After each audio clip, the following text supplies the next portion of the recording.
There's a number that should have stopped the war in its tracks: 70,051. That was the maximum. 44,851 was the minimum. Those were the two figures the Far East Command was carrying for the number of Chinese soldiers inside Korea on the night the most powerful army in the world walked into a trap. The man who produced those figures was Major General Charles Willoughby, the intelligence chief for Douglas MacArthur. He had been MacArthur's eyes for almost a decade. And on that November night, the real number of Chinese soldiers waiting in the frozen hills of North Korea was not 70,000. It was closer to 300,000, less than one-fourth. That is the phrase the official Army historian Roy Appelman uses in his volume South to the Naktong, North to the Yalu. The United Nations Command accepted somewhere around 60 to 70,000 Chinese troops in Korea, less than one-fourth the number actually there. The other 230,000 were not invisible. They had been seen, they had been counted. Prisoners from their regiments had been captured and interrogated. The intelligence was there, sitting on Charles Willoughby's desk in Tokyo, and he buried it. Here's the part that turns this from a tragedy into something darker. It was not the first time. 8 years earlier, in the jungles of New Guinea, the same man had looked at the same kind of evidence about a dug an enemy and told his commander there was, in his words, little indication of an attempt to make a strong stand. American boys walked into that one too, so this is not the story of a man who made a mistake. This is the story of a man who saw the truth twice and chose a more convenient version of it. And both times, other men paid for that choice with their lives.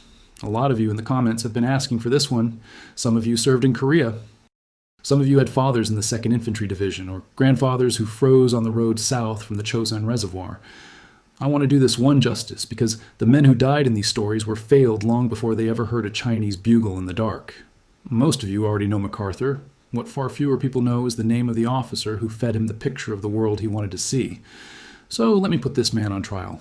The charge is simple: that the Chief Intelligence Officer of the United States Far East Command repeatedly suppressed, distorted, or dismissed accurate intelligence to match what his commander wanted to believe, and that soldiers died as a result. Let us hear the evidence. To understand the crime, you first have to understand the man, because the man was an invention. Charles Andrew Willoughby was not born Charles Andrew Willoughby. He was born in Heidelberg, Germany, in 1892.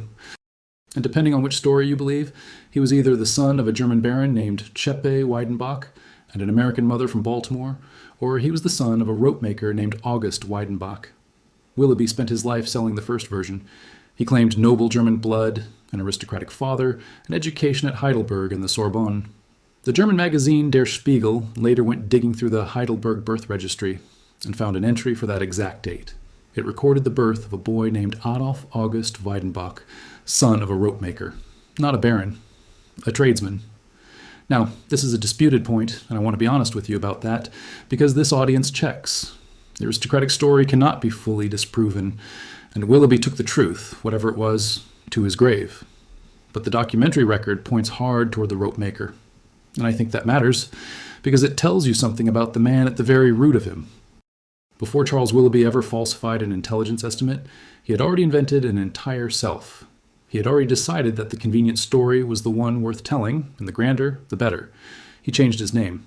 Weidenbach means Willowbrook in German, so he translated it into something English, Willoughby, and grafted on an Anglo middle name, and a new man was born on paper.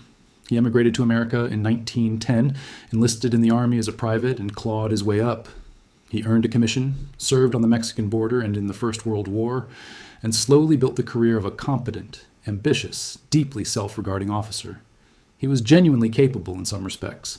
He was fluent in English, German, French, and Spanish, and later taught himself a working knowledge of Japanese. He wrote books on military history.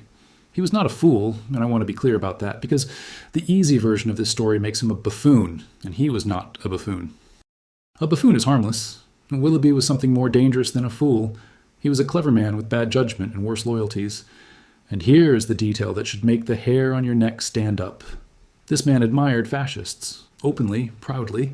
He received a decoration from Mussolini's government, the Order of Saints Maurice and Lazarus, and he wore it. He wrote that history would credit Mussolini with wiping out the memory of defeat by re-establishing the traditional military supremacy of the white race. Those are his words, not mine, and they are exactly as ugly as they sound. He called the Spanish dictator Francisco Franco the second greatest general in the world, and he meant it. And after his own military career was over, He went and worked as a paid lobbyist for Franco's Spain and chose to spend part of his later life there. MacArthur knew exactly what he had. The general's own nickname for his intelligence chief, recorded by multiple historians, was, and I am quoting, "my pet fascist." Sit with that for a second. The man responsible for telling American commanders the truth about the enemy was a man his own boss called a fascist, half in affection, half in plain accuracy. After the war, his private writings would turn out to be, in the words of one biographer, vitriolic, paranoid, and frequently fantastic, including anti-Semitic insults aimed at the people helping to rebuild a democratic Japan. I believe you cannot separate that fact from everything that followed. An intelligence officer's one job is to tell power what it does not want to hear, to be the cold voice in the warm room. But Willoughby was not built to resist power. He was built to serve it, to flatter it, to manufacture the reality it preferred. A man who would invent his own bloodline to please the world is not a man who will tell his general an inconvenient truth about the enemy across the river. Let me set the table for the first count of the indictment, the big one. Korea. By the autumn of 1950, the war looked won. MacArthur had pulled off the landing at Incheon in September, one of the great strokes of the century, and I want to give him that, because this channel gives credit where it is earned. Incheon was audacious. Half the staff in Washington thought it was reckless to the point of madness, and MacArthur went over their heads and pulled it off, and the North Korean army that had nearly pushed the Americans into the sea collapsed almost overnight. That victory matters here, because it is the thing that poisoned everything that came after. A commander who has just been proven right against every cautious voice in the room becomes a very dangerous man. He stops listening, and the men around him learn very quickly that the way to survive is to agree with him.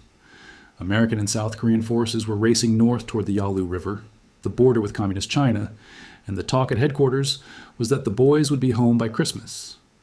There was real urgency to that phrase. It was not just morale. MacArthur had publicly committed to ending the war, and ending it fast. And an entire offensive was being built around the assumption that the North Koreans were finished and the Chinese would stay home. The only question left was whether China would in fact intervene. And that question, the single most important intelligence question facing the United States in the autumn of 1950, was Charles Willoughby's to answer. Consider the weight of that for a moment.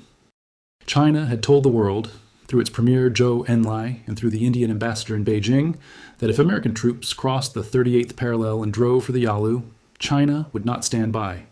These were not subtle hints. They were direct diplomatic warnings, delivered through channels specifically chosen so that Washington would hear them. The Chinese were practically shouting. And the man whose job it was to weigh those warnings against the military buildup he was already detecting decided that the shouting was a bluff. Here's what makes this case so damning, and I want to be precise because the strength of this story is in its precision. Willoughby was not blind. His own intelligence summaries detected the Chinese buildup. The Far East Command Daily Intelligence Summary of October 14, 1950, accepted that there were 38 Chinese divisions and 9 armies sitting in Manchuria, just across the border. It stated plainly that 24 divisions were disposed along the Yalu River at the crossing points. The raw collection was substantially correct. He knew they were there. He had counted the divisions. The problem was never that Willoughby could not see the Chinese army. The problem was what he decided that army was going to do, because in the very same summary, he waved it all away. Chinese threats to intervene were, in his assessment, probably in a category of diplomatic blackmail. 2 weeks later, on October 28th, after the Chinese had already begun crossing the river, he wrote something that I think is one of the most catastrophic sentences in the history of American military intelligence. He wrote that from a tactical viewpoint. With victorious American divisions in full deployment, the auspicious time for Chinese intervention had long since passed. Read that again. The Chinese were already in Korea when he wrote that their moment to intervene had passed. He was telling MacArthur the door was closed at the exact moment the enemy was pouring through it. If you are finding this valuable, subscribing genuinely helps. It tells the algorithm that this kind of deep research is worth showing to more people, and it lets me keep spending weeks in the official histories tracking down the actual intelligence summaries instead of repeating the same myths everyone else does. Now, back to the river. The crossings had begun on October 19th. The Chinese did it the way they would do everything in that war, at night, in silence, without trucks or tanks to give them away. Tens of thousands of men marching down through the mountain valleys and then lying still and hidden through the daylight hours so that American aircraft flew over empty hills. This was a discipline of concealment that the American command literally could not imagine, and that failure of imagination is at the heart of everything. Within days, the Chinese sprang a sharp, vicious ambush. At a place called Unsan, they fell on the South Korean 1st Division and then on the American 8th Cavalry Regiment, and they mauled them. The 8th Cavalry lost most of a battalion. Men came back from Unsan with a story that did not fit the official picture at all. They had been hit by masses of soldiers blowing bugles and whistles in the dark, soldiers who were not North Korean. And then came the thing that should have ended the debate forever. The Americans started taking prisoners, not rumors, not radio intercepts that could be argued over, living, breathing Chinese soldiers captured on the battlefield, who identified their own regular army units when they were interrogated, men who named their division, their army, their home province in China. The field intelligence officers who actually talked to these prisoners were alarmed. The ex-Corps intelligence officer concluded on October 30th that integral Chinese units, whole formations, not individuals, had been committed against United Nations forces. This was the truth arriving in the most undeniable form intelligence ever takes. A man in a Chinese uniform sitting in front of you, telling you his division number and where he crossed the river. There was, in other words, a war going on inside American intelligence itself, and this is the part I find most haunting. Down at the front, the officers closest to the prisoners and the bodies and the bugles were increasingly certain that the Chinese army had arrived in force.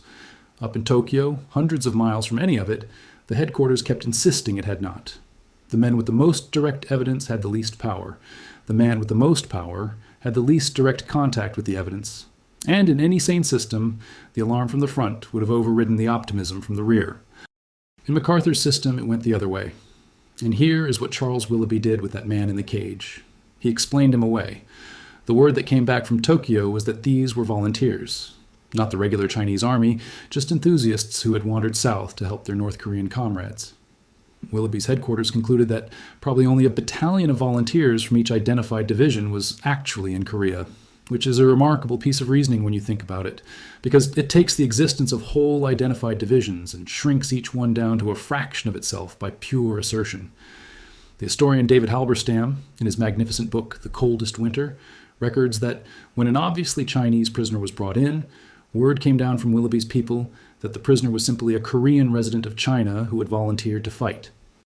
Halberstam calls that conclusion, and I agree with him completely, bizarre and deliberately aimed at minimizing the prisoner's significance. They were not failing to find the evidence. The evidence was in a cage in front of them, speaking. They were explaining it away in real time, faster than it could accumulate. Why? Why would a professional intelligence officer look at captured enemy regulars and call them tourists? David Halberstam gives us the cleanest answer anyone has ever given. Control intelligence, he wrote, and you control decision-making. Willoughby had a monopoly. In MacArthur's Far East Command, all theater intelligence flowed through one man, and that man had built his entire career on telling MacArthur what MacArthur wanted to hear. And what MacArthur wanted, in the autumn of 1950, was to march to the Yalu and end the war. An honest estimate of 300,000 Chinese would have stopped that March cold. So, the estimate did not say 300,000. Let me give you the numbers, because the numbers are the heart of the prosecution, and this is the part the popular histories gloss over. On November 8th, the Far East Command put the probable total of Chinese in Korea at around 76,000. By the time MacArthur launched his final fatal home by Christmas offensive on November 24th, the official Far East Command estimate, recorded in Roy Appleman's history from the Daily Intelligence Summary, was a maximum of 70,051 and a minimum of 44,851. Now, let me take you to one room, because this story has a scene in it that I think about a great deal. On October 15th, before the worst of it, President Truman flew all the way out to Wake Island in the middle of the Pacific to meet his theater commander, and one of the things he wanted to know was the thing everyone wanted to know. Would the Chinese come in?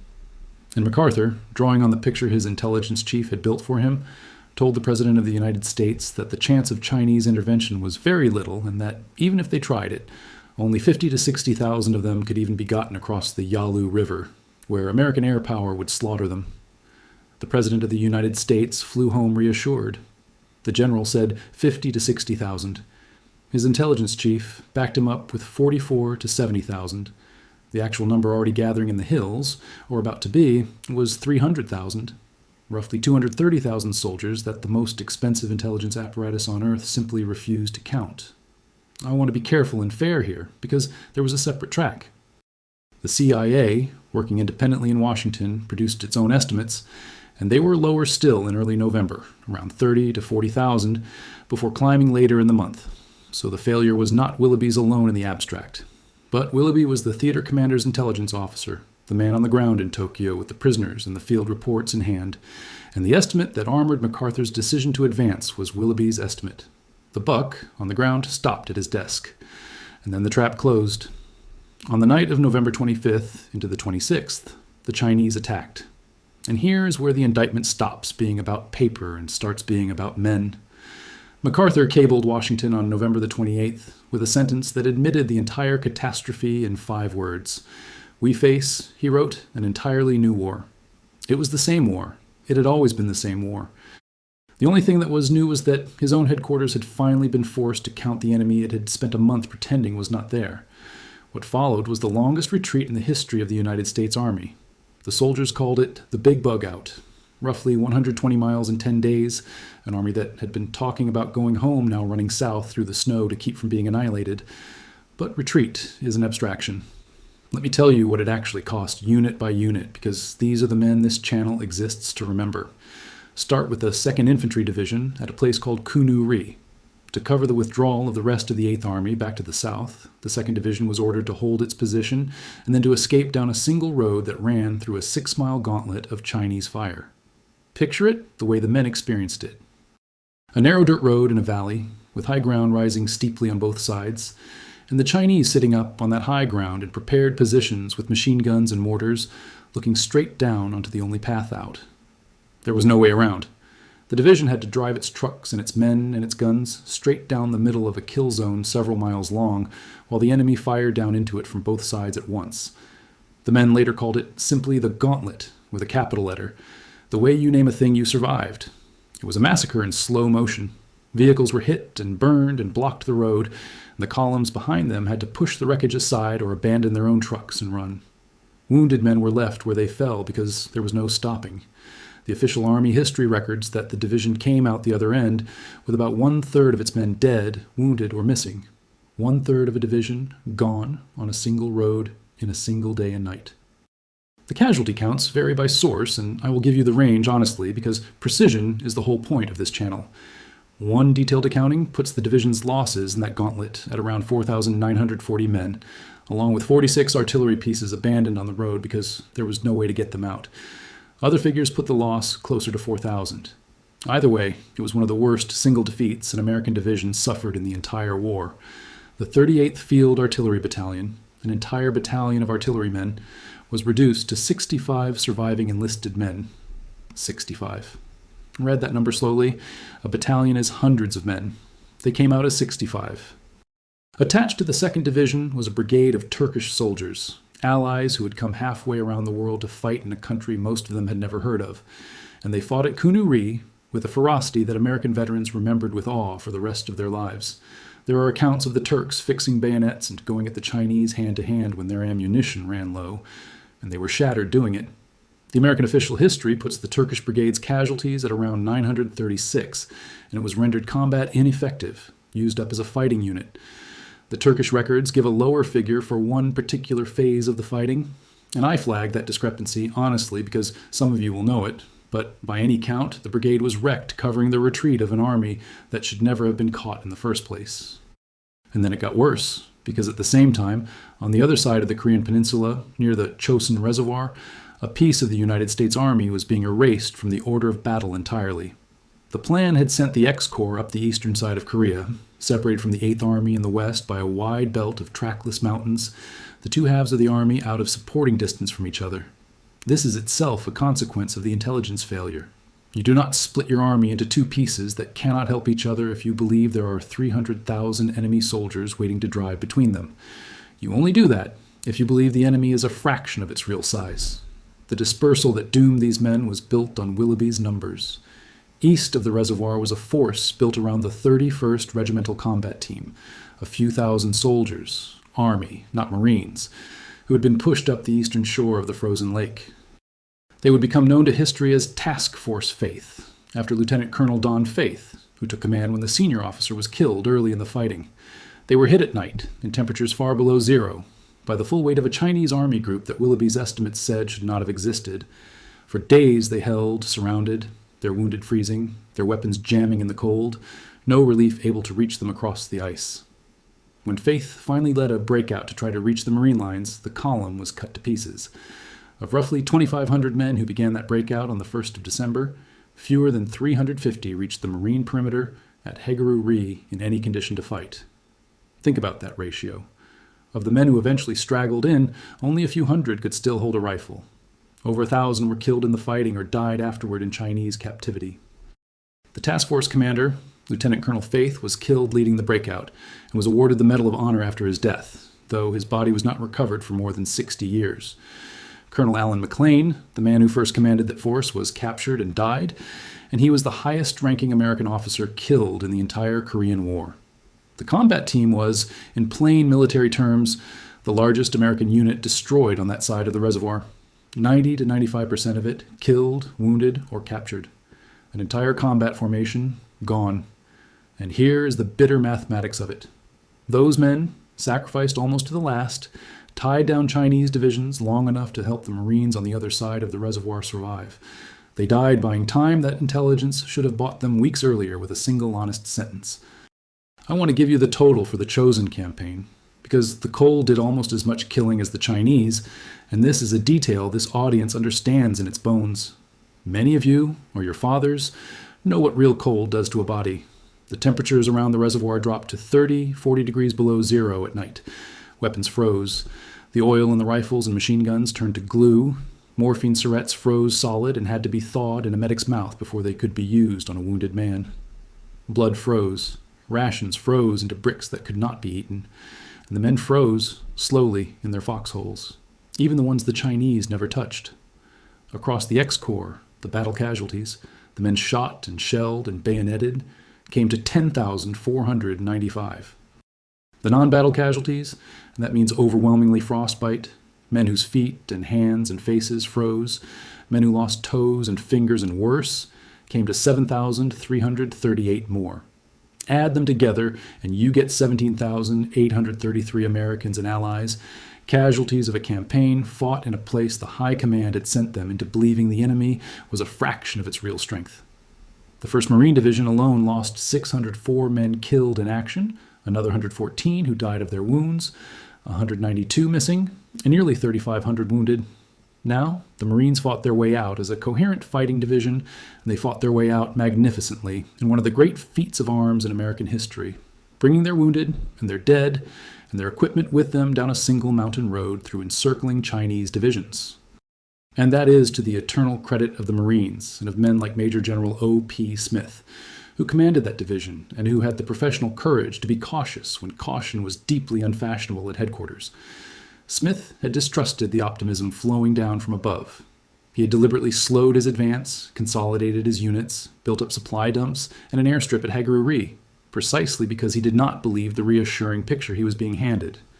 When the trap closed, those acts of insubordinate caution were the only reason his division survived. Think about what that tells you. The commander who survived Chosin in good order was the one who refused to believe his own theater intelligence. That is the most damning testimony of all. The men who trusted Willoughby's picture were destroyed. The man who quietly distrusted it lived to bring his division home. This is where I have to give you my honest assessment, and I have thought about this a great deal. The question that historians still argue about is whether Charles Willoughby lied deliberately or whether he simply failed sincerely. It is the central dispute in his entire story, and I am not going to pretend it is settled because it is not. On one side, you have the men who were there. Lieutenant Colonel John Chills, who was the operations officer for the X-Corps, said it about as bluntly as a soldier can. Anything MacArthur wanted, Chillies said, Willoughby produced intelligence for. In this case, he said, Willoughby falsified the intelligence reports. He should have gone to jail. That is not a historian's gentle verdict. That is a fellow officer accusing him of a crime. And David Halberstam essentially agreed, describing Willoughby as a man who doctored the intelligence to let MacArthur's forces go where they wanted to go, all the way to the banks of the Yalu. On the other side, you have a more recent and more careful reading. A 2023 biography of Willoughby, along with several military staff college studies, argues that what happened was not deliberate fraud, but something the intelligence profession has a name for. They call it mirror imaging. Willoughby could not believe the Chinese would do what he himself would never have done, intervene against a victorious modern army. He held the Chinese soldier in contempt. He could not imagine a peasant army marching at night across the mountains to surround the most powerful force on earth. And because he could not imagine it, he could not see it, even when it was standing in a prisoner cage in front of him. Here is where I come down. In my view, the distinction matters less than it seems, and I will tell you why. Whether Willoughby consciously cooked the books, or whether his contempt and his careerism poisoned his judgment so completely that he could not read his own evidence, the result was identical. The estimate was off by a factor of 4. The men who trusted that estimate marched into a trap. And the deeper truth, the one this channel keeps coming back to, is that the system was built to produce exactly this failure. When you give one man a monopoly on the truth, and you make that man a flatterer, and you punish everyone beneath him who contradicts the boss, you do not need a conscious liar to get a lie. The structure produces the lie all by itself. The intent is almost beside the point. The architecture of MacArthur's headquarters made an honest estimate nearly impossible. And if that sounds familiar, if you have ever worked in a place where everyone knew the real numbers but nobody would say them in the room because the boss had already decided what he wanted to hear, then you understand the Far East Command better than most historians do. The pattern is older than any of us, and it is not confined to armies. Now I have promised you that this happened twice. And I am a man of my word, so let me bring the second count of the indictment. Because if Korea were the only time, you could call it the worst day of an otherwise competent career. It was not the only time. To find the pattern, you have to go back 8 years and halfway around the world to a fly-blown stretch of swamp on the north coast of New Guinea called Buna. In late 1942, MacArthur needed a victory badly. He had been driven out of the Philippines at the start of the war, had escaped to Australia, and his reputation needed rebuilding. The Japanese had pushed over the mountains of New Guinea and come within sight of Port Moresby before being turned back in brutal fighting along a jungle track. And now MacArthur wanted to finish the job and throw them off the north coast of Papua at the villages of Buna and Gona. He wanted it done fast, and he wanted it done before the cameras turned elsewhere. The job fell largely to the Second Infantry Division, a National Guard outfit of citizen soldiers from the upper Midwest who were undertrained for any kind of war and completely unprepared for this kind. They had no jungle training to speak of. They were short of artillery and the heavy weapons that might have cracked a fortified position. And they were already being eaten alive by malaria, dysentery, and tropical fevers before they ever fired a shot, marched to exhaustion over some of the worst terrain on the planet. And the picture they were given of the enemy waiting in front of them came, once again, from Charles Willoughby. Willoughby, then a brigadier general, assured MacArthur that there was little indication of an attempt to make a strong stand against the Allied advance. That is the phrase. Little indication of a strong stand. It got translated and compressed as it went down the chain of command into something even more dangerous than the original, the way an optimistic guess at the top hardens into a confident fact at the bottom. The frontline troops were told they faced no more than 1,500 to 2,000 of the enemy, that these enemy were sick and malnourished and ready to quit, and that the whole operation would be wrapped up by around the 1st of December. One account, as the soldiers being told there were only 2 squads of Japanese at Buna. 2 squads. A squad is about a dozen men. They were sent against a fortress and told to expect a picket line. MacArthur's chief of staff, Richard Sutherland, looked at reports of the Japanese defenses and dismissed them as hasty field entrenchments. Here's the reality they walked into, drawn from the work of the historian Edward Drea, who is the foremost authority on intelligence in MacArthur's theater and the author of the definitive book on the subject. There were not 1,500 Japanese at Buna. There were around 5,500 fighting troops, and that number climbed toward 6,500 when Japanese destroyers ran 2,300 fresh, healthy soldiers down from the great fortress of Rabaul in the very middle of the battle, reinforcing a position the Americans had been told was about to collapse. These were not sick stragglers waiting to surrender. They were experienced, well-provisioned troops dug into a honeycomb of bunkers built from coconut logs and earth and steel, positioned so low and well camouflaged that attacking infantry often could not see them until the machine guns opened up at point-blank range. The hasty field entrenchments that Sutherland waved away were among the most formidable defensive positions American troops would face anywhere in the early Pacific War, and they had been months in the making, and no senior officer at MacArthur's headquarters had laid eyes on any of it. Nobody from the high command had walked the ground, looked at the swamp, seen the bunkers, or talked to the men trying to take them. They were running a battle off a map and off Willoughby's cheerful estimate from hundreds of miles away in comfort. So when the citizen soldiers of the 32nd Division hit those bunkers and stalled, as any troops on earth would have stalled, MacArthur did not question his intelligence. He did not ask whether the estimate of 1,500 sick men had been wrong. He questioned the courage of his soldiers.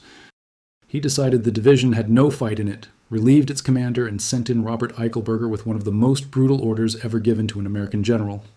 "Take Buna," MacArthur told him, "or do not come back alive. Take Buna, or do not come back alive." That is what a commander says when he has been told the enemy is 1,500 sick men and cannot understand why his army is not winning. What followed was a slaughter.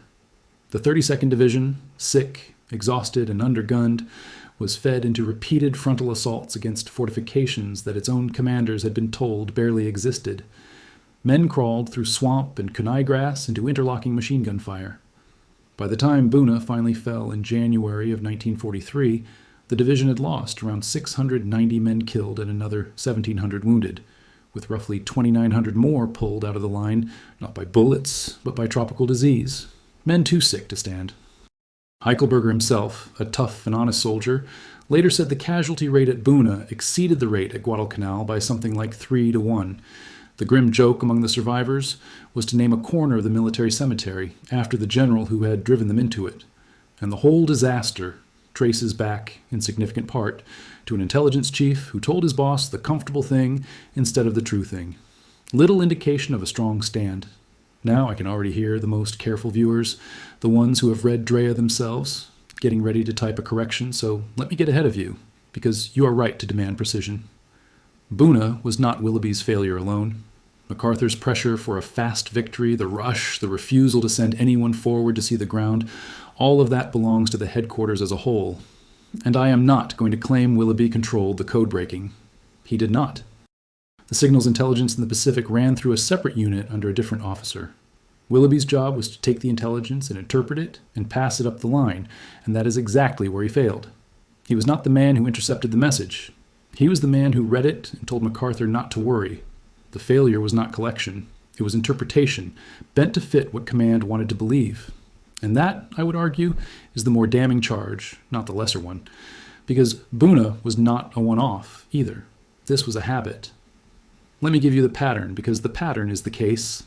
In 1943, at Finschhafen, Willoughby's intelligence told MacArthur that only about 350 Japanese were defending the area, and on the strength of that estimate, MacArthur refused an Australian request for reinforcements. The actual Japanese strength was somewhere between 4,000 and 5,000, and it would swell to 12,000. He was not off by a little. He was off by a factor of more than 10. In 1945, planning the invasion of Luzon in the Philippines, Willoughby estimated 172,000 Japanese defenders. His counterpart at the 6th Army, looking at the same data, estimated 240,000.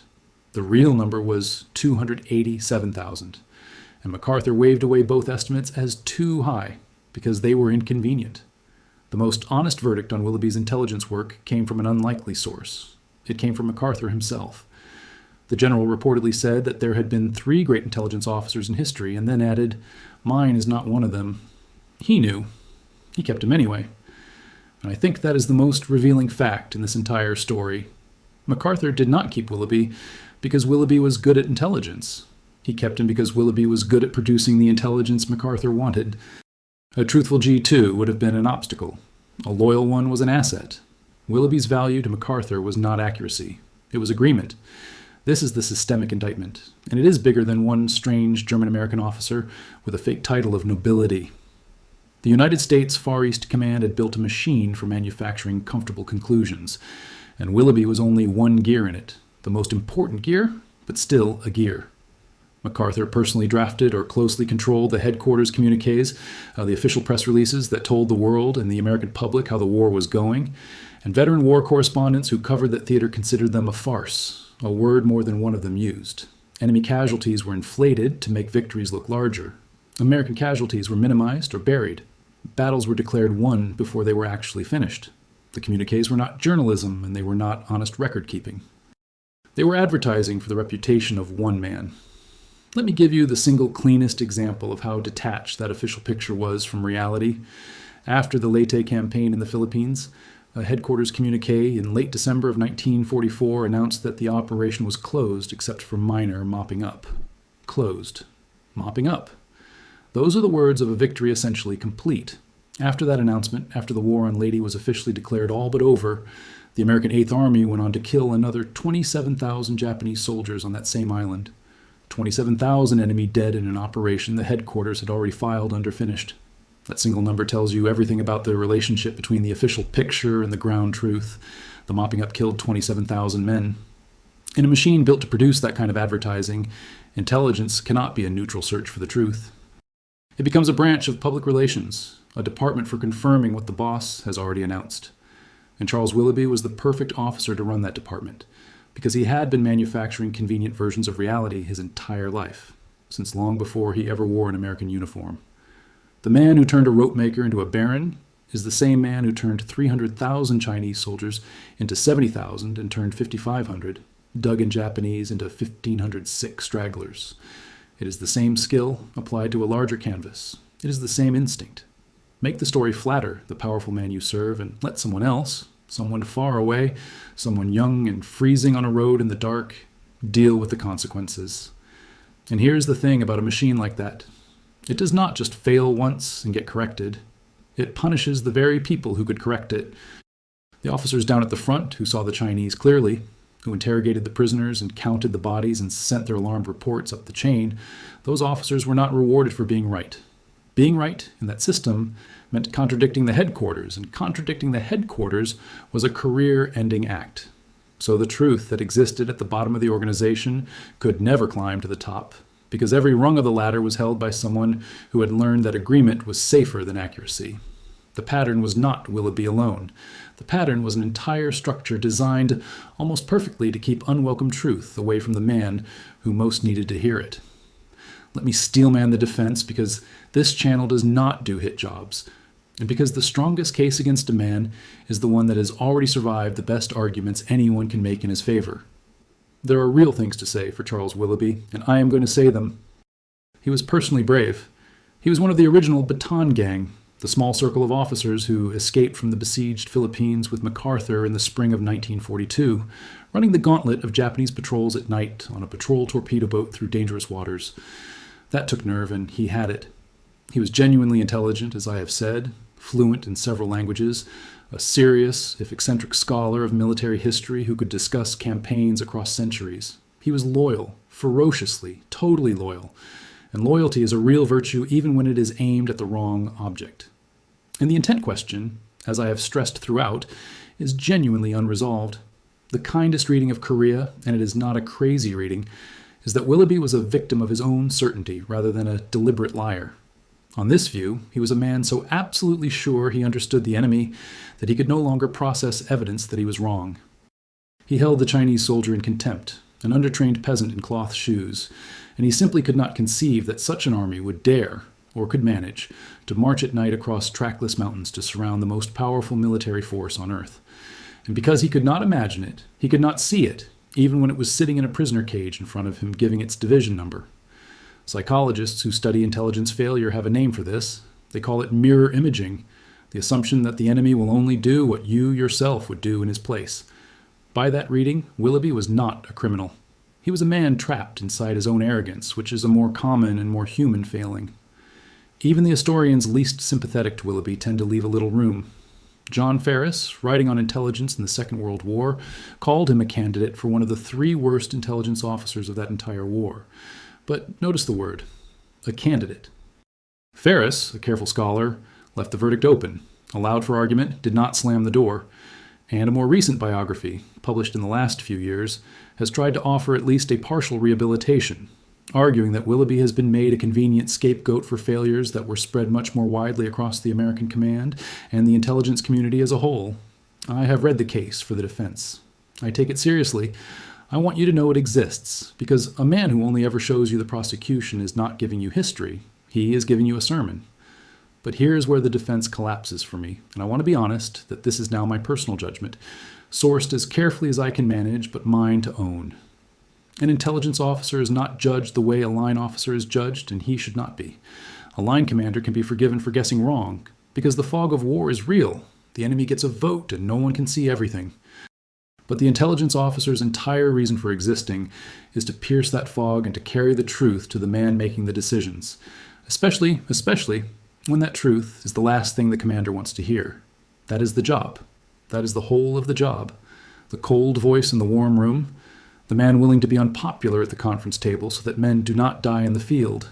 And measured against that standard, the only standard that actually matters for his profession, Charles Willoughby did not merely fail. He failed in the single way that is least forgivable for an intelligence officer. He failed by telling power exactly what power wanted to hear, twice, and on a scale measured in thousands of dead. Whether he did it from cowardice, from arrogance, from careerism, or from some sincere blindness, the men in the gauntlet at Kunu are equally dead. And I think when the job is that specific and the cost is that high, intent becomes a question for his conscience and his God, not for our verdict. There is one more chapter, and it is the chapter that, for me, settles the question of what kind of man we are dealing with. After the war, Charles Willoughby did not fade away. He became one of the most powerful men in occupied Japan, running the intelligence section of MacArthur's headquarters during the occupation, and in that role he made choices that had nothing to do with mere imaging or honest error, choices that were deliberate, clear-eyed, and cold. He protected war criminals. The most notorious example is Unit 731, the secret arm of the Imperial Japanese Army that had conducted biological warfare experiments on living human beings in occupied China, prisoners infected with plague and anthrax, people dissected alive. The man who ran it, Shiro Ishii, should have stood in the dock at a war crimes tribunal. Instead, an immunity deal was brokered through channels that ran through American military intelligence, Willoughby's domain, in which Ishii and his colleagues handed over the data from their atrocities in exchange for freedom from prosecution. American officials decided that the results of torturing human beings to death were a strategic asset worth more than justice for the dead. I will be precise, because precision matters even here. That decision involved more people than Willoughby alone, and it ran up to higher authorities and back to Washington. But it ran through his section, and it reflected exactly his way of seeing the world, in which usefulness to power outweighs almost everything else. And then there is the network the American files themselves named after him. Willoughby funded and protected a group of former Imperial Japanese Army officers, men who had served the militarist regime, organized around a former colonel named Takushiro Hattori, who had once been a secretary to the wartime Prime Minister Tojo. In American intelligence documents, this group of unrepentant former enemy officers was referred to, with grim and revealing accuracy, as Willoughby's stable, his stable, a string of former enemies he kept and fed and ran, some of whom were later linked in intelligence files to plotting against Japan's own post-war democratic government. When Willoughby finally left Japan, one intelligence document dryly noted that the group had lost influence since his departure. And when his army career ended at last, in 1951, dismissed from Japan along with MacArthur after Truman finally relieved the general, Willoughby did not retire into quiet gardening. He drifted into the American far right. He served on the board of a far-right anti-Semitic organization that fought against the civil rights movement and tried to brand it as communist subversion. He associated with extremist political figures and conspiracy peddlers. He worked with a Texas oil tycoon on anti-communist projects. He ended his days as exactly what MacArthur had always half-jokingly called him. The joke turned out to be a diagnosis. So when we ask whether the man who buried the truth about the Chinese army was capable of bending intelligence to serve power and ideology, we do not have to guess, and we do not have to speculate about his psychology. We have his whole life laid out as evidence. This was not a neutral analyst who happened to get the biggest call of his career wrong through bad luck. This was a man who shielded the architect of biological atrocities because the data was useful. A man who kept a stable of former fascists. A man who admired dictators from his youth to his grave. A man who built his own identity on a fiction before he ever told a professional lie. The Korea failure and the Buna failure were not strange aberrations in an otherwise honorable life. They were the dead center of the pattern. They were who he was. Let me bring it back to where we started, to the numbers, because the numbers are the closing argument, and this audience respects numbers over adjectives. On the eve of the offensive, the estimate was 44,851 at the minimum, 70,051 at the maximum. The reality was 300,000. The Second Infantry Division came out of the Kunu gauntlet with a third of its strength gone. The 38th Field Artillery Battalion, down to 65 enlisted men. Task Force Faith was annihilated. Over 1,000 dead, 90 to 95% of the force destroyed. The largest American unit lost on the east of the reservoir. The Chosin campaign cost the X-Corps 17,833 casualties, battle and frozen combined. 8 years earlier at Buna, 5,500 Japanese, the headquarters had counted as 1,500, cost the 32nd Division roughly 690 dead and 1,700 wounded against bunkers that were not supposed to exist. 2 battles, 2 oceans, 8 years apart, the same intelligence chief, the same failure. He saw the truth, and he buried it. Twice. The verdict, in my view, is not complicated, even if the intent behind it will never be fully resolved. Charles Willoughby was not the worst kind of intelligence officer because he was stupid. He was not stupid. He was the worst kind because he was talented, and he aimed that talent at the wrong target. He used his intelligence to protect his general's plans and his own position instead of using it to protect the men in the field. And the deepest lesson, the one I hope you take from this, is not really about one man at all. It is about what happens to any institution that rewards the people who tell the boss he is right and punishes the people who tell him he is wrong. Build that machine. And you do not need a villain to get a catastrophe. You just need a road through the mountains, an enemy you refuse to count, and 1,000 young men who trusted that someone, somewhere in Tokyo, had done the math.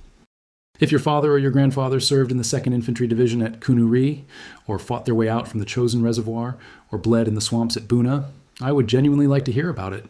Those stories are the reason this channel exists, and they matter more than anything in any official history. Drop them in the comments, and I will read every one. That's the story. The sources are in the description. I'll see you in the next one.